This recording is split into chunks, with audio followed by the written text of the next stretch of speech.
नमस्कार, आवाज अड्डा में आपका स्वागत है और आपके साथ मैं हूं विपिन भट्ट। और आज आवाज अड्डा में हम बात करने जा रहे हैं महाराष्ट्र की और खास तौर पे मुंबई की। इसीलिए हम कह रहे हैं कि मुंबई पर महाआफत, और ये बात इसलिए हो रही कि इस समय देश जूझ रहा है कोरोना की महामारी से और उसका एपिसेंटर, उसका केंद्र आप कह सकते हैं महाराष्ट्र, और महाराष्ट्र के अंदर भी मुंबई, क्योंकि मुंबई में इस वक्त जो हालात है, ये देश की आर्थिक राजधानी है, ये देश का सबसे बड़ा शहर है, यहाँ देश की सबसे ज़्यादा आबादी वाला शहर है और इस शहर पर कोरोना की सबसे बुरी मार पड़ी है। तो आखिर ऐसा क्या है कि मुंबई इतनी बुरी तरीके से कोरोना की चपेट में आया है? क्या ये शहर की आबादी इसके लिए जिम्मेदार है जो इतनी बड़ी है और एक बहुत, अगर हम एरिया वाइज देखें तो कंपैरेटिवली छोटी जगह में रहती है? शहर का इंफ्रास्ट्रक्चर क्या इसके लिए जिम्मेदार है, या फिर शासन प्रशासन के तरफ से कुछ कमियां रह गई कि यहाँ पर हम कोरोना को उतना इफेक्टिवली नहीं रोक पाए और आज ये सबसे बड़ी चिंता का कारण बन गया है? तो आज इसी पर होगी बड़ी चर्चा, और इस बड़ी चर्चा में हमारे साथ जुड़ रहे हैं कुछ खास मेहमान। एनसीपी के प्रवक्ता महेश तापसे साहब, महाराष्ट्र के पूर्व एडीजीपी पीके जैन साहब, जसलोक हॉस्पिटल के संक्रामक रोग विशेषज्ञ डॉक्टर ओम श्रीवास्तव, सीके बिरला हॉस्पिटल की डॉक्टर अरुणा कालरा, वरिष्ठ पत्रकार ओपी तिवारी और न्यूज़ 18 इंडिया के संवाददाता विवेक गुप्ता, जो लगातार कवरेज कर रहे हैं मुंबई का और साथ में महाराष्ट्र का भी। आप सभी का बहुत बहुत स्वागत है। तो डॉक्टर अरुणा, मैं आपसे शुरुआत करना चाहता हूं। एज अ डॉक्टर, आपको क्या कारण लगते हैं कि आज देश में जो कोरोना महामारी है, अगर उसमें किसी जगह की हालत सबसे ज्यादा खराब है, सबसे ज्यादा चिंताजनक है, तो वो है महाराष्ट्र का शहर मुंबई, देश की आर्थिक राजधानी Mumbai? Good evening everyone. Corona जैसे कि सब जानते ही हैं कि ड्रॉपलेट से फैलता है, या अब हमें ये भी पता चल गया है कि जो ड्रॉपलेट्स हमारी सरफेसेस पर गिरती हैं उस पर भी काफ़ी देर तक कोरोना वायरस का सर्वाइवल है। जहाँ पर भी ओवर क्राउडिंग होगी, जहाँ पर भी बहुत ज़्यादा लोग होंगे, सोशल डिस्टेंसिंग जो हम कह रहे हैं, अगर वहाँ पर नहीं पूर्ण तरीके से कर पाएंगे लोग, वहाँ पर डेफिनेटली ड्रॉपलेट एक दूसरे के ऊपर जाकर और एक दूसरे को इन्फेक्ट करेंगी। लिटरेसी का बहुत रोल है, अवेयरनेस का बहुत बड़ा रोल है। हमें लोगों को टेकन फॉर ग्रांटेड कि हाँ नहीं ठीक है, हो जाएगा वाला नहीं चलता। इफ वी हैव टू, हमें मानना ही पड़ेगा कि डिस्टेंसिंग करनी है, ओवर क्राउडिंग को बचाना है और बार बार सैनिटाइजर या सोप का यूज करना है। हम लोगों ने जैसे बहुत पहले से ही कंटेनमेंट जोन किए या सील कर दिया जिन एरियाज को, वो शायद ओवरक्राउडिंग की वजह से नहीं हो पाया वहां पर, इसीलिए हम लोगों को इस वक्त वहां पर ज्यादा केसेस देखना पड़ रहा है। और एक जगह पर जहाँ की छोटे बच्चे, बुजुर्ग और लो इम्यूनिटी के और बीमारियों के लोग भी एक साथ हैं, तो वो स्प्रेड बहुत जल्दी कर जाता है। तो यही कारण रही कि अवेयरनेस होना जरूरी था, लिटरेसी और फॉलो जरूर करना चाहिए था उन्हें। ठीक है। तो ये वो मोटे कारण है जो डॉक्टर की नजर से आपने बताया। विवेक गुप्ता, मैं आपके पास आता हूं, चूंकि आप इस मामले की डे 1 से रिपोर्टिंग कर रहे हैं, आपने काफी फील्ड पर भी चीजों को देखा है, आपने बहुत सारे लोगों से इस दौरान लगातार आपकी बात होती रहती है, सारे आंकड़े आपके पास हैं। आपकी नजर में क्या कारण है कि मुंबई में हम चाहते हुए भी, बहुत कुछ सोचते समझते देखते हुए भी इस महामारी को कंट्रोल नहीं कर पा रहे हैं और हर दिन ये आंकड़ा बहुत तेजी के साथ बढ़ रहा है? विपिन, देखिए, जो भी एक्सपर्ट हैं और जो भी डॉक्टर्स हैं, हम प्रशासन की बात करें, उनसे लगातार हमारी बातचीत हो रही है, लेकिन उनका साफ तौर पर कहना है कि जो सबसे बड़ी वजह है कि इसको कंट्रोल नहीं कर पा रहे हैं, उसकी सबसे बड़ी वजह है कि मुंबई में डेंसली पॉपुलेटेड पूरा शहर है। लोग छोटी छोटी जगह पर भारी तादाद में लोग मौजूद हैं, जहां पर सोशल डिस्टेंसिंग पॉसिबल नहीं है। जो हमारे साथ जो पैनल में है, और आपको अपने दर्शकों को बताना चाहेंगे, धारावी को एग्जाम्पल लेकर, धारावी में 20 लाख से ज्यादा पॉपुलेशन है। 10 बाई 10 के कमरे में 10 से 15 लोग एक परिवार के साथ रहते हैं। अगर सोशल डिस्टेंसिंग के नॉर्म्स को वहां पर अगर अप्लाई किया जाएगा तो ये पॉसिबल ही नहीं है कि 10 बाई 10 के कमरे में जो सोशल डिस्टेंसिंग है वो 15 लोग उसको फॉलो कर पाए। यही वजह है कि डेंसली पॉपुलेटेड शहर की वजह से ये जो वायरस है लगातार फैलता जा रहा है। और अब आंकड़ों की बात करें तो पूरे महाराष्ट्र में 16,000 से ज्यादा मामले कोरोना वायरस पॉजिटिव के हैं। सिर्फ मुंबई में 12,000 से ज्यादा मामले सिर्फ मुंबई में पॉजिटिव मामले हैं, जिसकी सबसे बड़ी वजह बताया जा रही है कि सोशल डिस्टेंसिंग फॉलो नहीं हो रहा है। डेंसली पॉपुलेटेड सिटी है ये, जो खासकर जो स्लम्स इलाके हैं वहां पर भीड़ इतनी ज्यादा है कि इसको कंट्रोल करना अब काफी ज्यादा मुश्किल हो रहा है। मुंबई में बात करें तो 60% केसेस जो है वो सिर्फ स्लम्स इलाके के हैं। धारावी, वर्ली कोलीवाड़ा, पवई, कुडला, गोवंडी, ये कुछ ऐसे इलाके हैं जहां पर सोशल डिस्टेंसिंग के नाम पे कुछ भी नहीं है, या फिर हम इसको लोगों की मजबूरियां कह रहे हैं। जो लोग वहां रहते हैं उनकी मजबूरी भी है कि छोटे से घर में आखिर कितने लोग सोशल डिस्टेंसिंग मेंटेन करके रखेंगे। यही वजह है कि हेल्थ डिपार्टमेंट, महाराष्ट्र सरकार और मुंबई पुलिस ने अपनी पूरी ताकत झोंक दी स्लम्स इलाके में ताकि ये जो वायरस ना फैले। उन्होंने डोर टू डोर टेस्टिंग शुरू कर दी। उन्होंने वहां पर पुलिस का जो बंदोबस्त है वो पूरा लगाया कि लोग घर से बाहर ना निकले। SRPF लगा दी, ड्रोन कैमरे यूज कर लिए। ड्रोन कैमरे से बाकायदा उन्होंने अनाउंसमेंट करना शुरू कर दिया कि लोग अपने घरों से बाहर ना निकले, सोशल डिस्टेंसिंग को फॉलो करें। लेकिन सवाल ये खड़ा हो रहा है कि इतनी छोटी सी जगह में वो सोशल डिस्टेंसिंग मेंटेन कैसे होगी, उसे फॉलो कैसे किया जा सकेगा। यही वजह है कि जो वायरस है वो लगातार मुंबई को अपनी चपेट में मिलता जा रहा है। यही वजह है कि पूरे हिंदुस्तान में सबसे ज्यादा मामले मुंबई में देखे जा रहे हैं। राइट, तो साफ है, आपने कहा कि 60% जो मामले हैं, जो मुंबई के कुल मामलों के 60% है, वो आ रहे हैं स्लम के अंदर से। और मुंबई की आबादी का एक बहुत बड़ा हिस्सा, करीब 40 से 50% के आसपास का हिस्सा रहता है स्लम्स के अंदर। अकेला धारावी अगर हम बात करें तो वहां की आबादी 20 लाख है, जो कि कई बड़े शहर जो देश के हैं उनकी आबादी के बराबर है।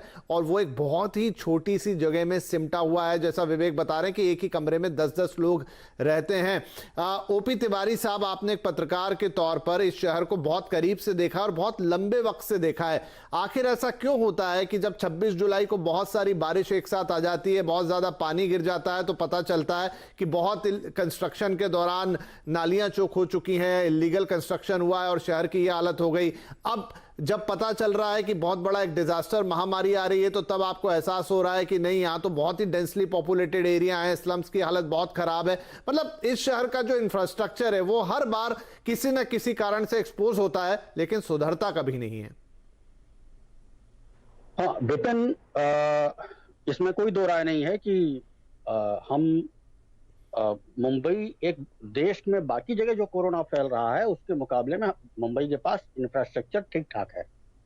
मुंबई में तब लोग आते हैं जब बाहर उनको इलाज नहीं मिलता है, तब लोग मुंबई की तरफ भागते हैं। यहाँ सरकारी क्षेत्रों में भी देखा जाए तो JJ हॉस्पिटल है, KEM है, नायर जैसे हॉस्पिटल्स हैं। इतनी सारी सुविधाएं होने के बावजूद अगर, अच्छा एक चीज और कि लॉकडाउन भी यहां सेंटर से पहले लागू किया गया है, अगर आपको ध्यान हो तो, और आगे भी प्लान। जी, लगता है OP तिवारी साहब से हम है। हेलो, आवाज आ रही है? जी सर, लिंक में थोड़ा प्रॉब्लम था पर आ रही है। जी।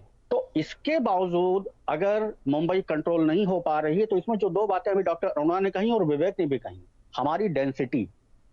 आपको जिस समय इस तरह का पेंडेमिक का आभास हुआ उसके तुरंत बाद से ही विपिन जी हमारी डेंसिटी को कम करना चाहिए था।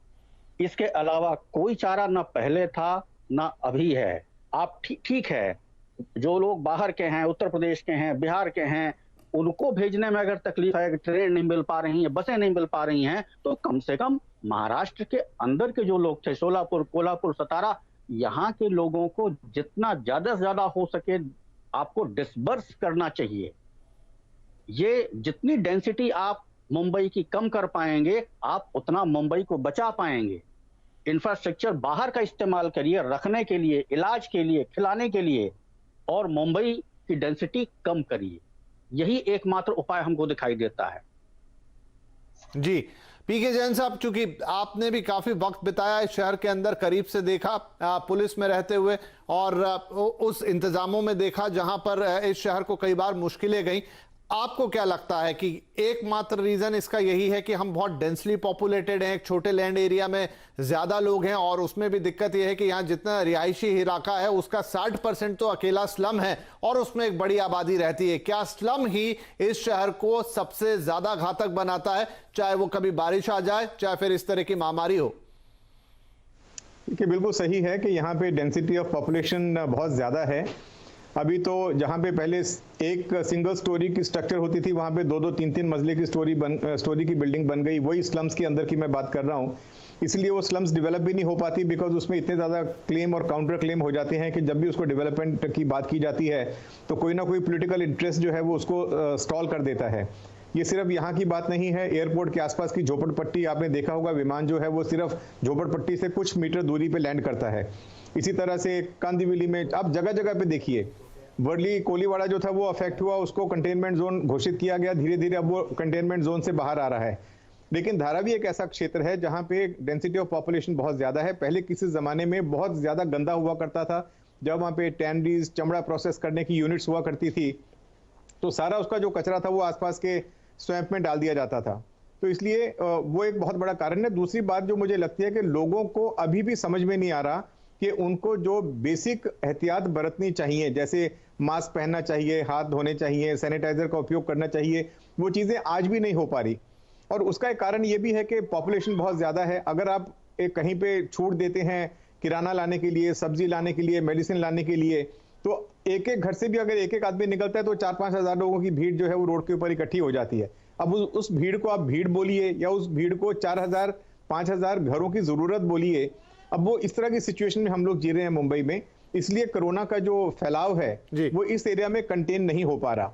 अब उसका तरीका, जैसे अभी त्रिपाठी साहब ने बताया, अब ये चीजें जो थी पहले होनी चाहिए थी, लॉकडाउन से पहले 2-3-4 दिन का समय दे दिया जाता, लोगों को पहले जाने की फुर्सत दे दी जाती, वो स्टेट के अंदर या स्टेट के बाहर जहां भी उनको जाना था उनकी व्यवस्था कर दी जाती, तो शायद अच्छा रहता। लेकिन आज के समय में अब ये खतरा दूसरा ये हो गया कि कौन आदमी कोरोना लेके दूसरे गांव में पहुंच जाएगा, अब उसके ऊपर ज्यादा ध्यान केंद्रित होने लगा प्रशासन का। अब जो लोग जा रहे हैं उनको मेडिकल सर्टिफिकेट चाहिए, उनको पुलिस स्टेशन से एनओसी चाहिए, उनको डीसीपी का पास चाहिए।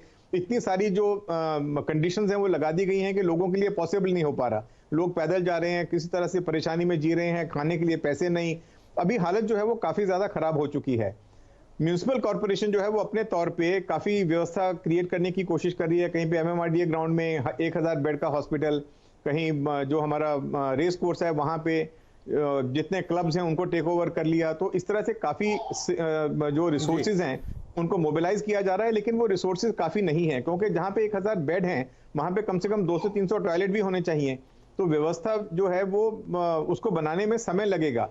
और ये अभी ऐसा लग ही रहा है कि जब भी लॉकडाउन उठेगा, आज 1 हफ्ते के बाद, 2 हफ्ते के बाद, 3 हफ्ते के बाद, इस महीने के अंत में, तब ये जो है एक बार फिर से स्पाइक आएगा केसेस में, क्योंकि तब लोग एक दूसरे के साथ में मिलना शुरू करेंगे। तो ये दिक्कत जो है वो बढ़ने वाली है। मुझे लगता है कि इसके बारे में प्रशासन को अभी भी जागरूक होना चाहिए कि आने वाले समय में वो लोग किस तरह से लोग जो है वो बिहेव करेंगे, किस तरह से वो दिक्कतों का सामना करेंगे।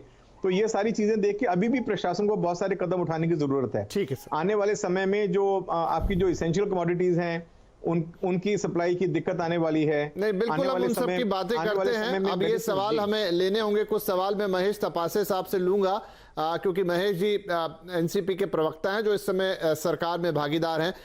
महेश जी, क्योंकि आपको शायद थोड़ी जानकारी भी हो, तमाम मीटिंग्स में भी आप शामिल होते रहे, क्या सरकार के अंदर या प्रशासन के अंदर, शासन के अंदर ये कॉन्फिडेंस है भी कि हम इस सिचुएशन को टेकल कर पाएंगे? क्योंकि देखिए मैं इसीलिए सबसे आखिरी में आपके पास आया कि हम उन कारणों को तो जाने, हम उन चीजों को तो समझें कि आखिर क्यों मुंबई में या महाराष्ट्र में ये लेवल इतना खराब है।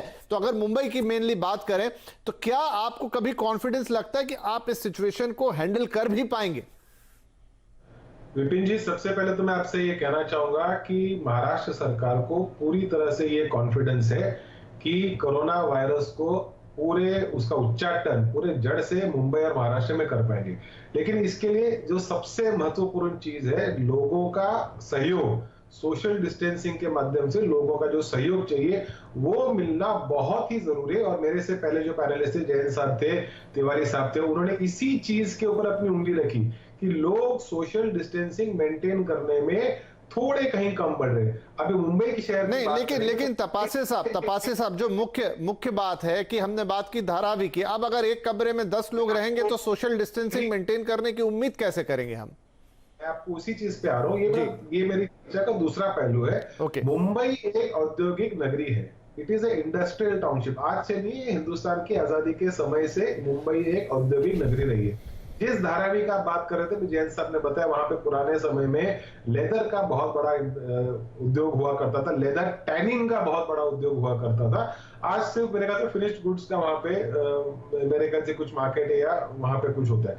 अब ये इंडस्ट्रियल सिटी होने के बावजूद, और सिर्फ मुंबई में नहीं, हिंदुस्तान के जो इंडस्ट्रियल टाउनशिप्स है वहां पे अगर आपने देखा होगा तो वहां पे जितने भी लेबर्स है, माइग्रेंट लेबर है या लोकल लेबर है, बहुत ही खस्ता हालत में वहां पे रहते हैं। एक रूम में कहीं 4 लोग रहे, कहीं 6 लोग रहे, कहीं 8 लोग रहे। ये सिर्फ मुंबई की नहीं, लेकिन पूरे हिंदुस्तान की परिस्थिति यही है।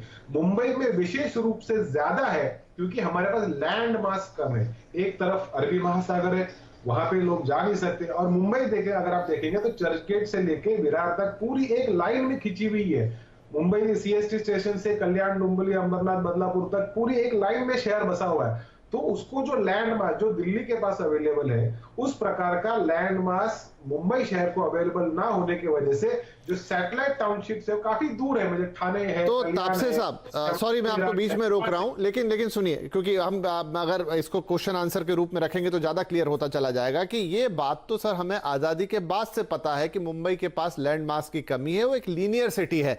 लेकिन चाहे किसी की भी सरकार रही हो, मैं आपके ऊपर सीधा कोई आक्षेप नहीं लगा रहा हूं इस वक्त, किसी की भी सरकार रही हो, किसी का कोई भी पावर में रहा हो, लेकिन कितने सीरियस प्रयास किए गए कि ये जो हाई डेंसिटी ऑफ पॉपुलेशन है इसको थोड़ा कम किया जाए, थोड़ा डिसेंट्रलाइज किया जाए और हटाया जाए एक साथ। धारावी एक दिन में तो खड़ा नहीं हो गया, वो धीरे धीरे बनते बनते आज ये हालत है कि अकेले धारावी की पॉपुलेशन 20 लाख है।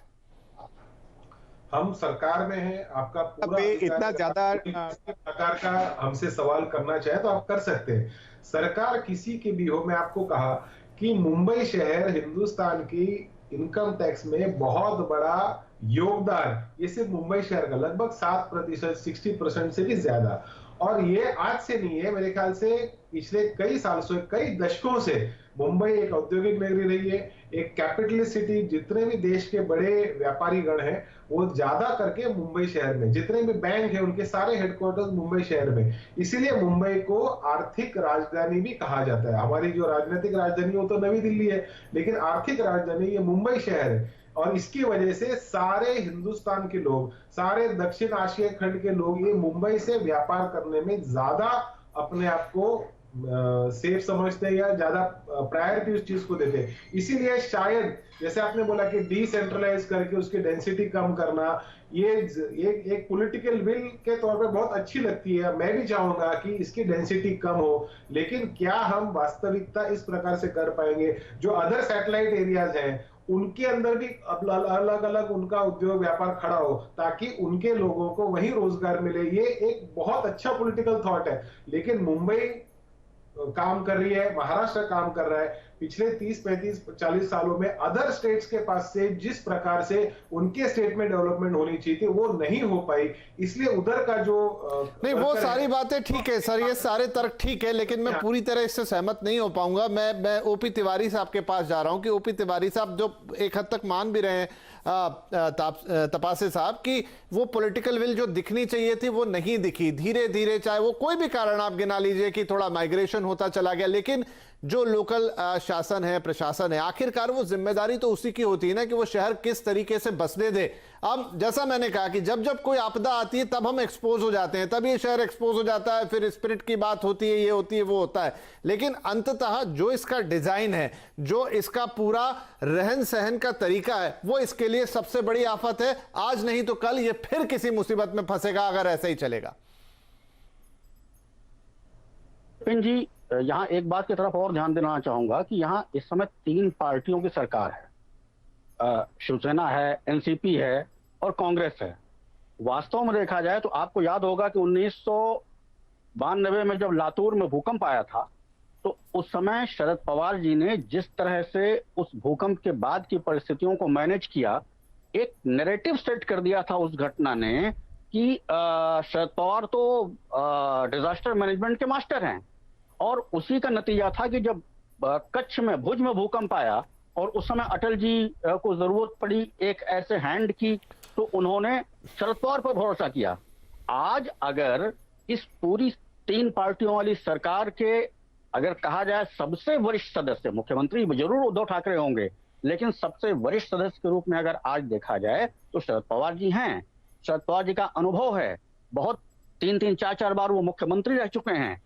मुझे नहीं समझ में आता है कि, और दिखाई नहीं दिया मुझे, ये तपासी बैठे हुए हैं, मेरी शिकायत है इस बात को लेकर के कि पिछले 1.5-2 महीने के अंदर में मुझे इन तीनों पार्टियों के अंदर में जो कोऑर्डिनेशन दिखना चाहिए और जो शरद पवार जी का एक अनुभव यहां पर काम आना चाहिए था, या तो अनुभव का इस्तेमाल किया नहीं गया, या फिर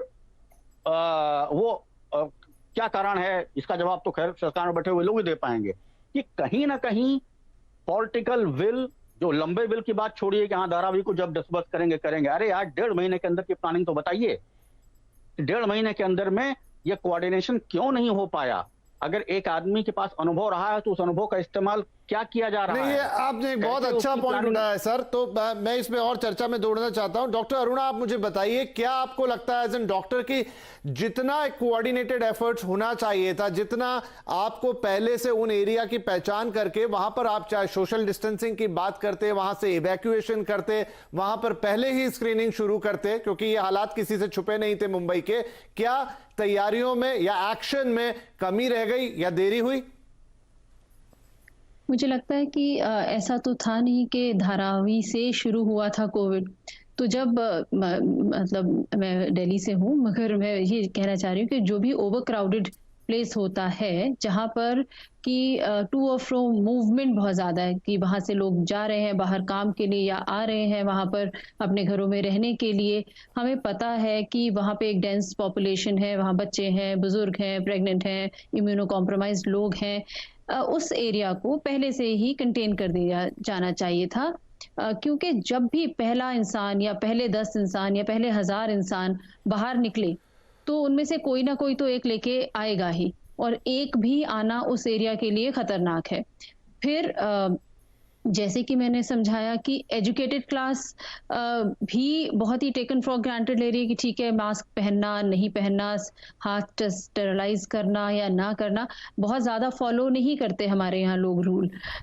फिर हम उस पॉपुलेशन में भी सिखाना किसका काम था, फोर्सिबली एनफोर्स करना उस बात को किसका काम था, नहीं किया गया तो वो भी करना चाहिए था। तो जब पहला ही केस नहीं जाता या पहले 10 केसेस गए तो वहीं पर हो जाता, मेरे ख्याल से कंटेनमेंट करना और सिखाना, एज अ डॉक्टर मैं कहूंगी कि prevention is always better than cure. Covid हो या H1N1 हो, कुछ भी रहेगा तो यहीं पर जाने वाला नहीं है। विवेक, इनकी बात से आपके पास लेकर आता हूं, क्योंकि आपसे तो लगातार रोज ही बात होती है, आप रोज रिपोर्ट करते हैं हमें मुंबई के बारे में बुलेटिन के अंदर, और हमने कई बार इस बात की आपसे बातचीत भी की कि मुंबई में कई बार बीच में ऐसे ऐसे दृश्य दिखाई दिए जब ऐसा लगा कि मानो लॉकडाउन गायब सा हो गया है। कई बार सड़कों पर अचानक भीड़ दिख गई, और ये तो बात हम कर रहे हैं जो बड़ी सड़कें हैं, एक्सप्रेस हाईवेज हैं, शहर के बीचों बीच से गुजरते हैं, लेकिन जो इंटीरियर एरियाज हैं वहां तो कोई पुलिस भी नहीं पहुंच पाई, कोई और शासन प्रशासन की चीज भी नहीं पहुंची, और लोग कई बार खुलेआम घूमते हुए दिखाई दिए। बिल्कुल सही कहा विपिन आपने। देखिए मुंबई में कुछ ऐसे इलाके अभी भी है जहां पर लॉकडाउन के नाम पर कुछ भी नहीं है। अगर हम देखिए कुछ दिन पहले मुंबई के बांद्रा रेलवे स्टेशन पे आप देखते हैं एक छोटी सी अफवाह की वजह से वहां पे सैकड़ों लोग मौजूद हो गए, यानी कि वहां पे पुलिस प्रशासन को पता नहीं चला, सरकार को पता नहीं चला, किसी एक छोटी सी अफवाह की वजह से बांद्रा रेलवे स्टेशन पर सैकड़ों लोग हो गए। उसमें से कितने लोग कोरोना पॉजिटिव होंगे किसी को अंदाजा नहीं था। वहीं दूसरी तरफ हम दूसरे इलाके की बात करें, कुर्ला, गोवंडी, ये कुछ ऐसे इलाके हैं जहां पर लॉकडाउन पूरी तरह से फॉलो नहीं हो रहा है। उसका जो रिजल्ट है विपिन वो अब काफी खतरनाक होते जा रहा है। जो कोरोना वॉरियर्स है, जहां हम मेडिकल फैसिलिटी की बात करें उसमें से मैं आपको बताना चाहूंगा वॉकहार्ट हॉस्पिटल, बॉम्बे हॉस्पिटल और कुछ ऐसे हॉस्पिटल है जहां पे पूरे के पूरे हॉस्पिटल में 25 से 30 और 50 से ज्यादा लोग मेडिकल फैसिलिटी जो कोरोना पॉजिटिव होते जा रहे हैं। मुंबई पुलिस जो दिन रात मेहनत कर लोगों को कंट्रोल करने की कोशिश कर रही है कि लोग घर सड़कों से बाहर सड़कों पर ना निकले, जो जरूर काम हो तभी नहीं निकले।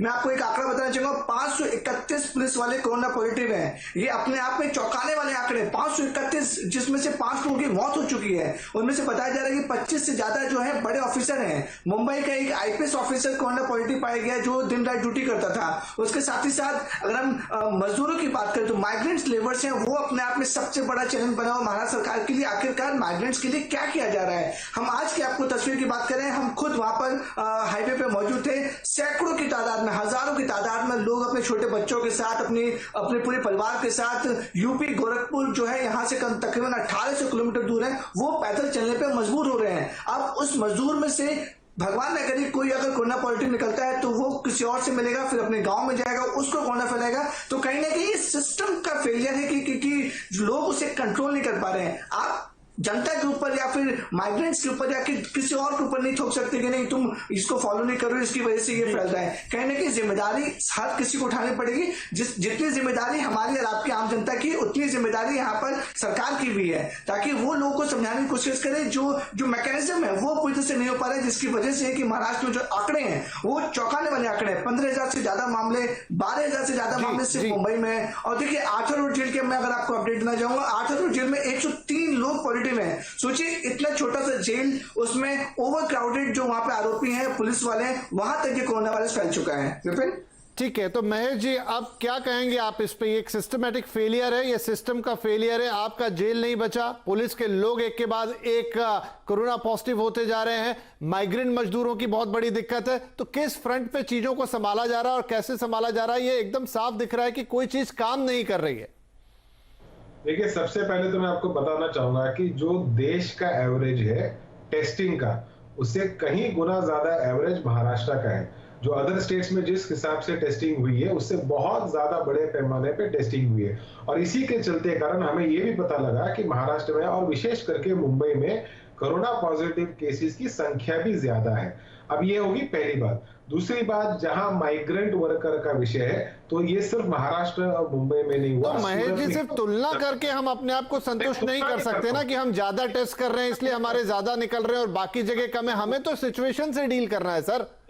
विपिन जी, आपका नेशनल चैनल है, सारी चीज पूरे देश का चीज आप लोगों के सामने रखना जरूरी है, सिर्फ मुंबई की नहीं लेकिन पूरे देश की लोगों चीज बात रखनी जरूरी है। नहीं, तस्वीर वो बात ठीक है, लेकिन फिर भी अगर हम तुलना करें तो हम पहले अपने आप को देखें, बाकी का हिस्सा ठीक है। लेकिन आज शो सिर्फ मुंबई के ऊपर है, तो हमें ये देखना है पिन पॉइंटेडली कि हम यहाँ कहाँ गलती कर रहे हैं।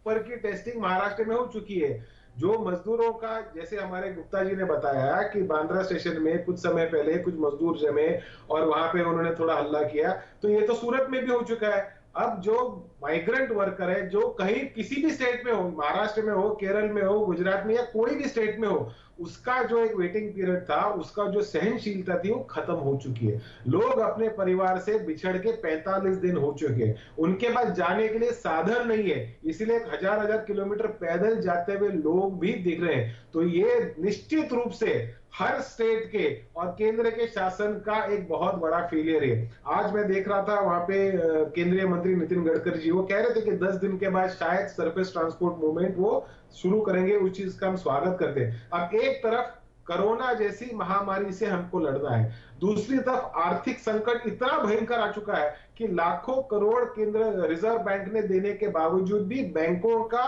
एनपीए भी, आपका तो बिजनेस चैनल मुझसे ज्यादा जानकारी आपके पास है, Q1 के अंदर हमारा एनपीए का लॉसेस बहुत बड़े पैमाने पर है। तीसरी बात नहीं सर, वो सारी चीजें सही हैं, लेकिन देखिए आप मेरी एक बात सुनिए, अभी हम केंद्र की भी बात कर लेंगे। ऐसा नहीं कि केंद्र की चीजों पर हम नहीं बोल रहे और आपकी चीजों पर बोल रहे, लेकिन जो दूरदर्शिता एक पॉलिसी में दिखनी चाहिए, जो सिचुएशन को हैंडल करने के टैक्टिक्स दिखने चाहिए, जो सिचुएशन के साथ उसकी अंडरस्टैंडिंग की बात दिखनी चाहिए, सर उसमें बहुत कमी दिखती है। महाराष्ट्र शासन ने कोरोना के संदर्भ में अपनी भूमिका रखी। देश के प्रधानमंत्री जी ने लॉकडाउन अनाउंस करने के पहले लॉकडाउन महाराष्ट्र में हुआ। क्यों हुआ? क्योंकि मुंबई एक इंटरनेशनल सिटी है, यहाँ पे आने वाला टूरिज्म है, यहाँ पे आने वाला बिजनेसमैन है, हर देश से यहाँ पे लोग आते हैं। स्वाभाविक रूप से यहाँ पे इन्फेक्शन सबसे ज्यादा निश्चित रूप से पहले हुआ होगा। अब क्योंकि लोकल ट्रेन चल रही थी, वहां पे रेलवे चल रही थी, एयरलाइंस चल रही थी, मेट्रो रेल चल रही थी, जिसके ऊपर महाराष्ट्र शासन का कंट्रोल नहीं, वो शायद खुद से नहीं बंद कर सकते, उसके लिए सेंटर की आवश्यकता है। वो भी बाद में हुआ, लेकिन तब तक जो डैमेज कंट्रोल करना चाहिए था, शायद हमारे देश के हुकूमत को जनवरी महीने में पता था कि चाइना में इतना बड़ा संकट वुहान जैसे शहर में आ चुका है, लेकिन क्या हमारी हुकूमत, देश की हुकूमत और राज्यों की हुकूमत, क्या वो दूरदृष्टि नहीं रख सकती थी कि 2 महीने के बाद, 3 महीने के बाद आएगा? हम सब लोग देखिए महेश जी, ऐसी दूरदृष्टि की बात है तो फिर तो इसमें यह था कि जब शराब की दुकानें खोलने की बात कही थी तो आपने खोली क्यों? मुंबई में भी क्यों खोली? आपको अंदाजा नहीं था कि क्या होगा? एक दिन के लिए भी क्यों खोली? तो ये तो ऐसे डिसीजन है जिसमें हम एक दूसरे के ऊपर डाल सकते हैं, लेकिन मैं बात कर रहा हूं एक कलेक्टिव एफर्ट की। सर ठीक है, मैं आपके पास आता हूं। मैं जैन साहब, एक मिनट, मैं आपके पास आता हूं जैन साहब, क्योंकि आपको मुंबई में और महाराष्ट्र में प्रशासन का अनुभव है, आपको लगता है कि चीजें वैसी हुई जैसी होनी चाहिए थी। मैं बिल्कुल एक बेनिफिट ऑफ डाउट दे दूंगा, कोई भी परफेक्ट इंतजाम नहीं कर सकता, लेकिन एक उम्मीद हम करेंगे, एक सिस्टमेटिक चीजों को हम देखना चाहेंगे। क्या वो हमें यहां दिखाई दिया? सर लॉकडाउन के लिए सर महेश जी आ रहा हूं आपके पास, महेश जी आ रहे हैं आपके पास, एक बार सर की बात सुन लेते हैं।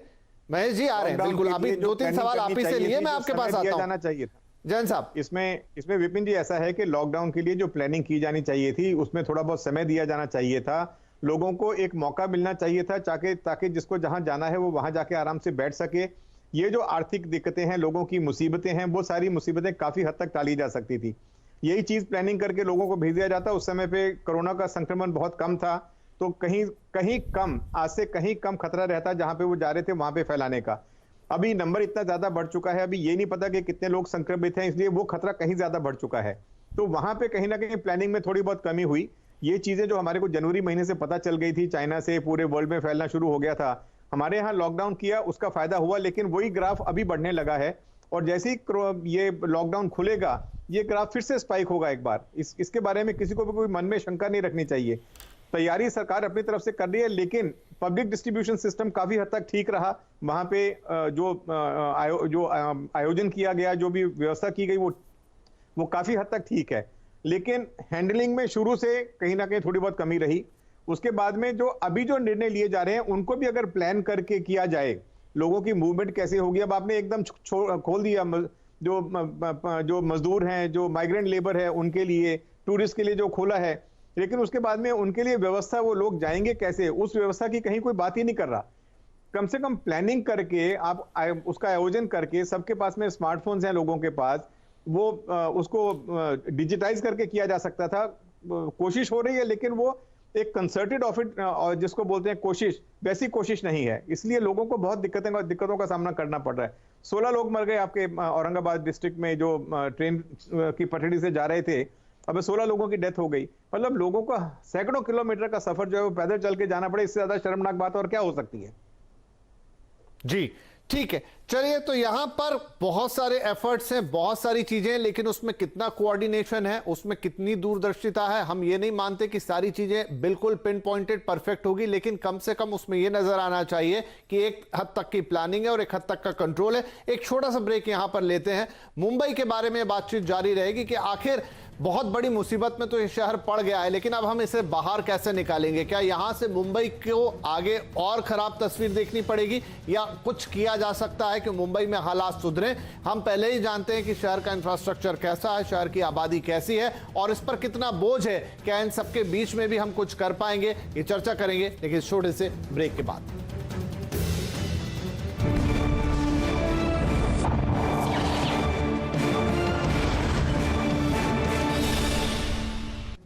तो आवाज अड्डा में आज पूरा फोकस है देश के उस शहर पर जहां पर कोरोना का सबसे ज्यादा प्रकोप है। वो है देश की आर्थिक राजधानी मुंबई, देश का सबसे बड़ा शहर जनसंख्या के लिहाज से भी। और क्यों आखिर ऐसा हो रहा है कि मुंबई पर कोरोना इतनी बुरी तरीके से टूटा है? यहां पर सबसे ज्यादा केसेस हैं और सबसे ज्यादा दिक्कत है। उसी पर बातचीत हो रही है। कार्यक्रम के पहले हिस्से में हमने डिस्कस किया कि आखिर क्या कारण है कि मुंबई को इस त्रासदी से, इस दिक्कत से गुजरना पड़ रहा है, और अब हम कोशिश करेंगे ये कुछ थोड़े से सॉल्यूशंस ढूंढने की कि आखिर ऐसा क्या हो कि मुंबई इस मुसीबत से बाहर निकले। तो एक बार मैं फिर डॉक्टर अरुणा का रुख करूंगा। अरुणा जी, किस तरीके से, क्योंकि देखिए समस्या हमारे सामने है, अब जो पास्ट है वो तो गया, क्या किया था वो भी गया, क्यों है वो भी गया, लेकिन अब हम क्या कर सकते हैं, ऐसा क्या हो सकता है, क्योंकि बहुत ही डेंसली पॉपुलेटेड इलाका है, इसमें कोई शक की बात नहीं है। या मींस ऑफ ट्रांसपोर्ट, फिलहाल तो ट्रेनें बंद हैं, लेकिन जब वो खुलेंगी तब फिर से एक बहुत बड़ा संकट आएगा अगर खुलती हैं तो। और उसके अलावा ऑलरेडी जिन स्लम्स की हम बात कर रहे हैं उनकी तादाद बहुत बड़ी, एक बड़ी संख्या उनमें परमानेंटली रहती है। ऐसे में क्या हो सकते हैं वो तरीके, क्या वो चीजें हो सकती हैं जहां मुंबई को आप सेव करने के लिए कम से कम कुछ अच्छी कोशिशें तो करें?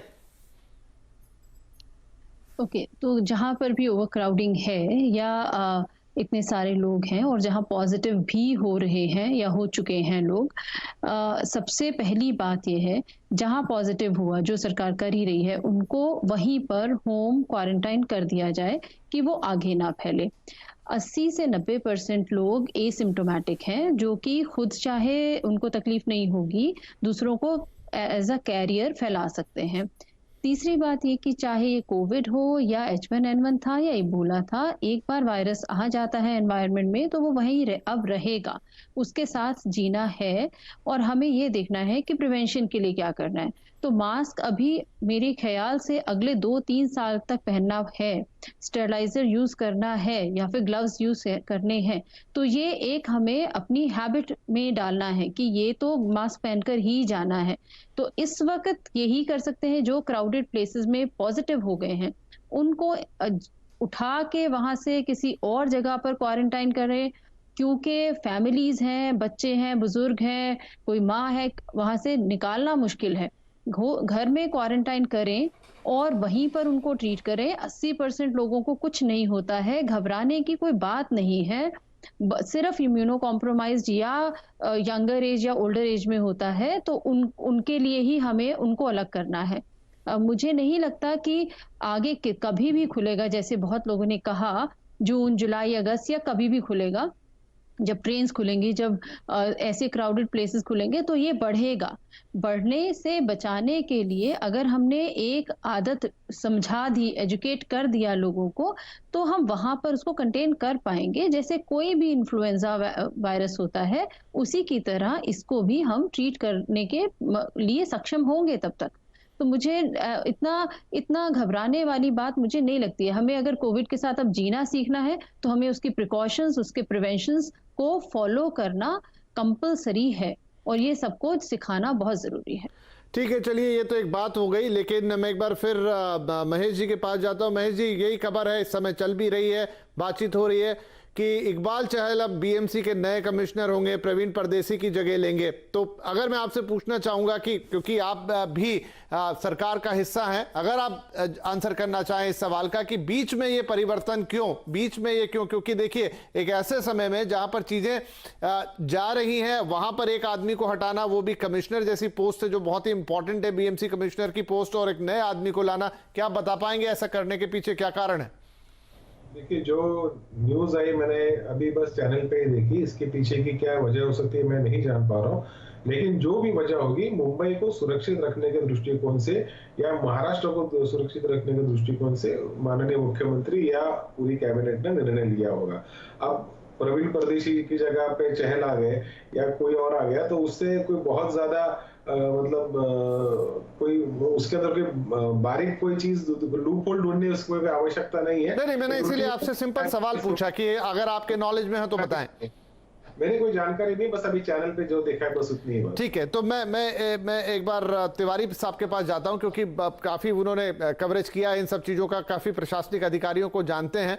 तो ओपी तिवारी साहब, प्रवीण परदेसी साहब थे जिनके लिए बातें हो रही थी, जिनके लिए काम की तारीफ भी हमने सुनी थी पहले, चाहे वो मुंबई में नई बसेस की बात हो या शुरुआत में भी जब कोरोना के साथ लड़ाई थी तो इफेक्टिवनेस कर अलग बात है, ये प्रशासनिक है। फिर भी मैं आपसे जानना चाहता हूं, अगर आपको कोई आइडिया हो किस तरीके के अधिकारी थे प्रवीण परदेसी, और अब जो नए आए हैं इकबाल चहल साहब, उनको अगर आप जानते हो, क्योंकि बीएमसी का रोल बहुत इंपॉर्टेंट है। देखिए, ये दूसरी घटना मैं अभी इसी कोरोना पीरियड में सुन रहा हूं जब एक की पोस्ट से किसी को हटाया गया हो। इससे पहले भी 20-25 दिन पहले पुणे भी रेड जोन में आता है। पुणे के ससून हॉस्पिटल के डीन को वहां से अचानक हटा दिया गया था। जबकि वो भी ससून हॉस्पिटल भी पूरी तरह से केंद्र में था और उनको हटाने के विरोध में वहां के डॉक्टरों ने आंदोलन भी किया था। प्रवीण परदेशी की बात लीजिए, प्रवीण परदेशी को भी कुछ ना कुछ तो कमी रही होगी, क्योंकि 1-1.5-2 महीने के अंदर में ऑब्जर्व करके ही इस पोस्ट पर किसी को अगर चेंज किया जा रहा है तो चेंज किया जा रहा है। लेकिन प्रवीण परदेशी में मैं फिर से जोड़ूंगा 1992 में लातूर में जब भूकंप आया था तो प्रवीण परदेशी को ही वहां उस समय कलेक्टर हुआ करते थे। ये क्या कारण है इनको अचानक हटाने का? और 1-1.5 महीने के अंदर में मुंबई में स्थितियां बिगड़ी ही हैं, कोई सुधरी नहीं है। अभी डॉक्टर अरुणा बता रही थी कि जो स्टेप्स पहले लिए जाने चाहिए थे वो स्टेप्स नहीं लिए गए, ये अब लिए जा रहे हैं जाकर के, और अभी भी पूरी तरह लिए नहीं जा पा रहे हैं। अभी 2 दिन पहले शराब की दुकानें खोली गई और आपने देखा क्या हालत हुआ है। टेस्टिंग को लेकर के मुंबई, महाराष्ट्र पूरे देश में सबसे अव्वल है, लेकिन उसमें भी यहाँ से आईसीएमआर के पास में रिक्वेस्ट भेजी जाती है कि जिन टेस्टिंग के लिए, रैपिड टेस्टिंग के लिए या वो जो पूल टेस्टिंग के लिए, और उसकी परमिशन मिलने में हमको 15 दिन लग जाते हैं, और अभी भी मिलने के बाद उसका क्या उपयोग हो रहा है अभी पता नहीं है। तो ये किसी अधिकारी का या किसी डॉक्टर का पीक पीरियड में शिफ्ट किया जाना, ये कहीं ना कहीं तो आपकी खामियों की तरफ संकेत करता है कि कुछ तो खामियां रही होंगी जिनको 1.5 महीने मुंबई ने झेला है। बिल्कुल, और ये बात शायद जैन साहब और बेहतर तरीके से हमें बता पाएं कि जैन साहब किसी चीज के पीक में, किसी चीज के बीच में अगर कोई बड़ा एडमिनिस्ट्रेटिव ट्रांसफर होता है तो उसके मायने क्या लगाए जाएं? क्या ये माना जाए कि अब तक का काम ठीक नहीं हो रहा था इसलिए उन्हें हटा दिया गया और अब एक नए आदमी से उम्मीद की जाएगी कि वो चीजों को बेहतर करें? ये सही बात है कि इस क्राइसिस में अगर किसी सीनियर अधिकारी को, और खासतौर पे बीएमसी के कमिश्नर जैसी पोस्ट के अधिकारी को हटाया जाता है या बदला जाता है, तो उसका मतलब यही है कि सरकार उनके काम से संतुष्ट नहीं है। हॉस्पिटल में कल जैसे एक घटना हुई या स्लम्स में जैसे ये बढ़ता जा रहा है, वहाँ पे कंटेन करने में कहीं ना कहीं कामयाबी नहीं मिली, या जो दूसरे काम जो सरकार करना चाह रही है, जो फैसिलिटीज़ क्रिएट करना चाह रही है, जो चीज़ फैसिलिटेट करना चाह रही है, वो उसमें अगर वो स्पीड नहीं मिलती तो सरकार को लगता है कि वहाँ पे और ज़्यादा किसी कर्तव्यगार अधिकारी को लाया जाए जो इम्प्लीमेंटेशन में ज़्यादा सक्सेसफुल हो। प्रवीण परदेशी एक बहुत अच्छे अधिकारी हैं, मैं उनके बारे में पर्सनली कुछ नहीं कहना चाहूँगा, लेकिन शायद सरकार को ऐसा लगा कि वहाँ पे कोई ऐसा अधिकारी होना चाहिए जो साम दाम दंड भेद हर तरह की नीति को अपना के काम करवा सके अपने जूनियर ऑफिसर से। ये बहुत ज़रूरी है अभी बीएमसी के अधिकारियों के लिए कि वो वार्ड में जाएं, इम्प्लीमेंट करें जो भी उनकी पॉलिसीज हैं सरकार की या बीएमसी की। पुलिस कमिश्नर है मुंबई के, वो थानों में जाके लोगों का मनोबल बढ़ाने की कोशिश कर रहे हैं। उन्होंने बहुत अच्छा निर्णय लिया कि 56-57 साल के ऊपर के अधिकारी जो हैं, क्योंकि 3 मौतें हो गई, उसके बाद में वो ड्यूटी पे नहीं आएंगे, घर पे आराम करेंगे। जो तरुण अधिकारी हैं वो ज्यादा काम करेंगे। तो ऐसे समय पे जो विजिबिलिटी है अधिकारी की और उसकी जो काम करने की क्षमता है, लोगों से काम लेने की क्षमता है, वो बहुत महत्वपूर्ण हो जाती है। एक लीडर को जो है लीडर बन के ही काम करना पड़ता है। अब ये जो किट्स खरीदने का काम है, थर्मामीटर खरीदने का काम है, जो बीएमसी को जो फैसिलिटीज लोगों को तक पहुंचाई जानी चाहिए, वो सब प्रोवाइड करने का काम है। वो सारा काम जो है वॉर फुटिंग पे होना चाहिए, और वो काम करने के लिए शायद सरकार को लगा कि किसी ज्यादा और ऐसे एफिशिएंट और रिजल्ट ओरिएंटेड अधिकारी को वहां पे बिठाना चाहिए, इसलिए शायद उन्होंने चहल साहब की नियुक्ति वहां पे की है। जी, तो महेश जी ये बताएं हमें कि चलिए ये तो एक परिवर्तन हुआ, इसके आगे पीछे के कारण में हम और ज्यादा नहीं जाते। जो हमारे बाकी प्रवक्ताओं ने कहा कि ये एक इशारा तो है कि शायद चीजें ठीक से नहीं हो रही थी, इसलिए ये परिवर्तन किया गया है 20 समय में।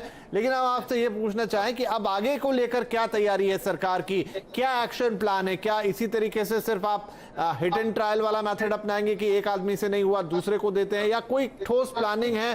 किस तरीके से वॉर रूम में चर्चा होती है, कितनी मीटिंग्स दिन में होती हैं और उसमें कितनी चीजों में सहमति? देखिए, क्योंकि आप 3 लोगों की सरकार है, 3 अलग अलग पार्टियों की सरकार है, तो इसमें कोई छुपी हुई बात नहीं कि थोड़े मतभेद होते होंगे, लेकिन क्या वो कोरोना के जो राहत कार्य हैं उनमें दिक्कत डालते हैं?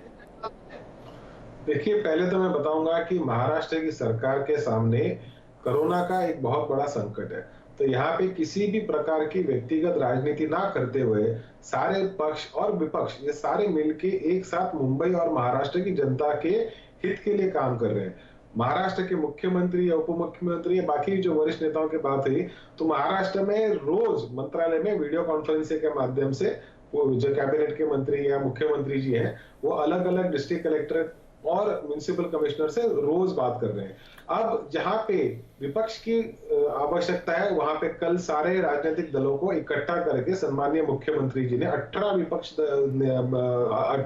दल के नेता वहां पे आए थे और सभी ने एक सुर के अंदर महाराष्ट्र की सरकार का साथ देने का, उनके साथ में कदम से कदम चला के इस महामारी को दूर करने के लिए पूर्ण रूप से सहयोग देने का वायदा भी किया। तो महाराष्ट्र में किसी भी प्रकार की व्यक्तिगत राजनीति इस समय नहीं हो रही। हमारे सामने एक ही लक्ष्य है, वो है कोरोना, कोरोना और कोरोना। अब इसे दूर करने के लिए क्या क्या करना चाहिए? जरूर महाराष्ट्र में टेस्टिंग हमने बहुत ज्यादा उसको स्केल अप करके रखा है। पीपीई सब जगह डिस्ट्रीब्यूट हो चुके हैं। अब डेंसिटी और सोशल डिस्टेंसिंग जिस प्रकार से नहीं हो पा रही, जैसे मैडम ने कहा, वो सही बात है। जो जिनके घर छोटे हैं या जो वर्कर क्लास है, उनके माध्यम से शायद वो नहीं हो पा रही, जिनको कॉमन टॉयलेट्स में जाना पड़ रहा है, स्लम्स में रह रहे, तो वहां पे जरूर कुछ ना कुछ तकलीफ आ सकती है। लेकिन अगर कोई कहीं तकलीफ आई तो वहां पे उन लोगों की ट्रीटमेंट के लिए कोई तकलीफ नहीं आएगी। जैसे इस प्रकार के महामारी के अंदर इम्यूनिटी और एज, ये दो बहुत ही महत्वपूर्ण फैक्टर है, जैसे मैडम ने बताया। और इसीलिए हाई इम्यूनिटी के लोगों को शायद रिस्क नहीं होगा, लेकिन लो इम्यूनिटी, चाहे बच्चे हो या बुजुर्ग लोग हो, अबाउट 55 अबाउट 60 के हो, तो उनकी इम्यूनिटी शायद कॉम्प्रोमाइज हो सकती है। वो ना हो, इसके लिए जो जो करना चाहिए वो करने की पूरी कोशिश की। अभी और एक सर्कुलर आया कि बीएमसी ने 75% उनके सभी अधिकारियों को ऑफिस में आने का सूचना दे दी। जो पहले 25% था, अब वो 75% हो गया। अभी थोड़ी देर पहले इस प्रकार की सूचना भी आई है। जी, तो महेश जी मुझे ये बताइए कि अब जैसा हम धीरे धीरे थोड़ी, हालांकि मुंबई तो पूरा ही रेड जोन में है, लेकिन मैं मानता हूं कि कुछ कुछ चीजें मूवमेंट होने लगी हैं और वो जरूरी भी हैं। आपने कहा कि अब बीएमसी के अधिकारी भी अब ज्यादा आएंगे, तो काम के लिए लोग तो आपको चाहिएंगे, लेकिन फर्ज कीजिए कि हम बात कर रहे हैं यहाँ पर स्लम्स की, सबसे ज्यादा दिक्कत वहां है, तो क्या स्लम्स के लिए कोई अलग एक्शन प्लान है? स्लम के लिए कोई अलग टीम है? क्या कोई एक कैलकुलेशन है कि जब थोड़ी गतिविधियां बढ़ेंगी, मुंबई की करीब करीब 1,35,00,000 की जनसंख्या, अगर हम एक बहुत रफ हिसाब भी लगा लें कि 1% आबादी या आधी % आबादी भी अगर उससे प्रभावित होती है तो करीब 7 लाख लोग हो जाते हैं। क्या 7 लाख लोगों के लिए हॉस्पिटल्स का, बेड का, इन सब का इंतजाम है? क्या ये सारे कैलकुलेशन ऑन द टेबल्स हैं? देखिए, मैं आपको बताना चाहूंगा कि जितना हो सके उतना और उससे भी ज्यादा प्रयत्न महाराष्ट्र की सरकार कर रही है। अब जो वेस्टर्न स्टेट्स है, वेस्टर्न कंट्रीज है, जो हम उनको इतना सिविलाइज, इतना डेवलप मानते हैं, वहां पे भी लोग इस महामारी को कंट्रोल नहीं कर पाए। अमेरिका जैसे देश में भी लोग सड़क पे आके बोल रहे हैं कि हमको लॉकडाउन से मुक्त कीजिए। महाराष्ट्र में और हिंदुस्तान के अंदर बहुत अच्छे हालत है। लोग जरूर थोड़े फ्रस्ट्रेटेड है, लेकिन फिर भी शासन से अभी भी संतुष्ट है। शासन का जो आदेश है वो पूर्ण रूप से महाराष्ट्र और देश के लोग मान रहे हैं, और इसी में देश के और लोगों की पूरी तरह से भलाई है। मैं आपके चैनल से हाथ जोड़ के नम्रता से विनती करूंगा पूरे देश के वासियों को कि सोशल डिस्टेंसिंग हो या लॉकडाउन हो या जो भी सूचनाएं केंद्र के माध्यम से अपने अपने राज्य सरकार के माध्यम से जनता तक दी जा रही है, उनका प्लीज पालन करें। लॉकडाउन ये उठने ही वाला है, आज नहीं उठेगा कल उठेगा, लेकिन उसके बाद जो हमारी जिंदगी वो पहले जैसे नहीं रहेगी। लॉकडाउन के पहले या मार्च के लास्ट वीक के पहले जैसे हमारी लाइफस्टाइल थी, वो 17 मई के बाद उस प्रकार की लाइफस्टाइल नहीं रहेगी। हर चीज में बदलाव आएगा। हमारे काम पे जाने वाले सिस्टम पे बदलाव आएगा, हमारे ट्रांसपोर्टेशन में बदलाव आएगा, हमारा सोशल गैदरिंग्स में बदलाव आने वाला है। तो उस नए चीज को एम्ब्रेस करने के लिए, ठीक है, उसके अंदर अपने आप को ढालने के लिए हमें कोशिश ठीक है। चलिए, क्योंकि मैं अंतिम चरण में पहुंचा हूं, ओपी तिवारी साहब, इस समय आपकी क्या उम्मीदें हैं गवर्नमेंट से कि वो किस तरह की, या लोकल एडमिनिस्ट्रेशन से, कि उनकी तरफ से जो प्रॉम्प्ट एक्शन है वहां क्या कमी है, वहां क्या होना चाहिए? विपिन जी, मैंने जिस बात से शुरू किया था, मुंबई की डेंसिटी, मैं फिर से उसी बात पर चलते चलते आना चाहूंगा। और उसमें आपके ही चैनल पर जब 1 हफ्ते पहले चर्चा हमने शुरू की थी, 1 हफ्ते पहले जी, उस समय नोटिफिकेशन आया था केंद्र सरकार का कि अब एक राज्य से प्रवासियों को बाहर भेजा जा सकता है। तब से पूरे 1 हफ्ते बीत चुके हैं और महाराष्ट्र, उत्तर प्रदेश, बिहार और केंद्र में यह कोऑर्डिनेशन अभी भी नहीं बन पाया है। उत्तर प्रदेश और बिहार दूसरे राज्यों से, यानी पंजाब से, दिल्ली से, कर्नाटक से, आंध्र प्रदेश से ट्रेनें रिसीव कर रहे हैं प्रवासियों से भरी हुई, और महाराष्ट्र से और खासतौर से मुंबई से, मुंबई जो कि गढ़ है जिसको डिस्बर्स करने की बहुत ज्यादा जरूरत है, यहाँ से ट्रेनें एक हफ्ते हो गया आज भी नहीं चल पा रही हैं। यहाँ ये लोग 15% और 85% के झगड़े में फंसे हुए हैं। इन लोगों को जल्दी बाहर निकालिए। जितनी ट्रेनें बाहर जाएंगी, एक खोली में 10 रह रहे हैं, 5 बचेंगे। जितनी डेंसिटी कम होगी उतने मरने वाले कम होंगे, उतने लोगों को जांच आपको आगे चलकर कम करनी पड़ेगी, उतने बेड की व्यवस्था कम करनी पड़ेगी आपको। इस पर हमें लगता है कि तीनों पार्टियों को मिलकर बैठना चाहिए और कोऑर्डिनेट करना चाहिए, केंद्र के साथ और उत्तर प्रदेश बिहार के साथ। जी जैन साहब, आपके क्या सुझाव रहेंगे यहाँ पे, या क्या आपको लगता है कि अब होना चाहिए, क्योंकि हम मुंबई को लेकर एक बड़े संकट की तरफ हैं? देखिए, एक तो जो आपकी जो ग्लव्स की, मास्क की, सैनिटाइजर्स की, इनकी जो प्रोविजंस हैं वो काफ़ी ज़्यादा तादाद में उपलब्ध होने चाहिए, लोगों के पास में पहुंचाने चाहिए, उनको फ्री भी बांटने पड़े तो भी देने चाहिए। हम हज़ारों करोड़ रुपए लोगों के कर्जा माफ़ करने में और एनपीएस में वेस्ट कर देते हैं। ये समय है कि इस तरह का पैसा जो है उन कामों में खर्च किया जाए। लोगों को, जैसा तिवारी साहब ने बोला, मैं इनसे सहमत हूँ कि लोगों को बाहर जाने की परमिशन मिलनी चाहिए। चाहिए तो एक स्टेशन के आसपास में 2-4 टीम बिठा दें डॉक्टर्स की, ताकि जिसको उन्होंने लगता है कि संक्रमित है, जिसको बाहर नहीं भेजना चाहिए, उसको वहीं पे टेस्ट करके उसको गाड़ी में बैठने की सुविधा मिले। तो ये जो चीजें हैं डीकंजेस्ट करने की, ये अभी भी की जा सकती हैं और करी जानी चाहिए, क्योंकि इस शहर में ये लोग अगर बाई चांस संक्रमित लोग भी बाहर डिस्पर्स हो गए तो हर जगह पे जहां जहां जाएंगे वहां पे थोड़ी बहुत व्यवस्था है जिसके ऊपर आज उतना ज्यादा भार नहीं है जितना मुंबई में है। इसलिए मुंबई से लोगों को बाहर भेजने की जो प्रक्रिया है उसको सुलभ करना चाहिए। ट्रेन और बसेस डेडिकेटेड डेस्टिनेशंस के लिए चलाई जानी चाहिए, जहां जिनसे लोग जा सकें। आज भी सैकड़ों हजारों लोग पैदल चल के अपने अपने माध्यम से जा रहे हैं, उनको सबको वो सुविधा मिलेगी और ये जो लोगों की परेशानी है वो कम होगी। और बाकी तो यहाँ पे ये है कि अपनी तरफ से कोशिश की जा रही है मेडिकल सुविधाएं बढ़ाने की, लेकिन हॉस्पिटल्स की हालत खराब है, उनके पास में प्रोविजंस की कमी है, वो कमी भरनी चाहिए ताकि हर व्यक्ति को ढंग से ट्रीटमेंट मिल सके। जी यही चीजें हैं जो प्रशासन की तरफ से हो सकती हैं। वैसे भी मुंबई हम सबका अजीज शहर है और कहा जाता है मुंबई की स्पिरिट के बारे में कि जब भी कोई विपदा आती है तो अपनी स्पिरिट से जूझता है। हालांकि सिर्फ स्पिरिट भी काम नहीं करती, उसमें बहुत सारी चीजें और चाहिए। लेकिन 2 हिस्से हैं इसके, एक तरफ लोग हैं, आम जनता है, बिल्कुल और ज्यादा ख्याल रखें सोशल डिस्टेंसिंग का, और ज्यादा ख्याल रखें हैंड हाइजीन से लेकर तमाम कफ एटिकेट से इन सारी चीजों का।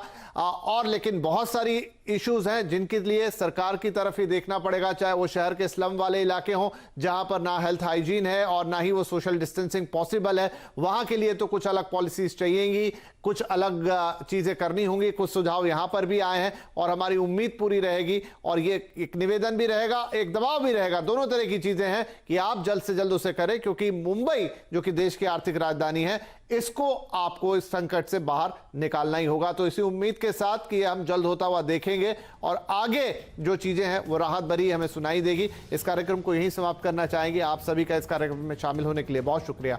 नमस्कार।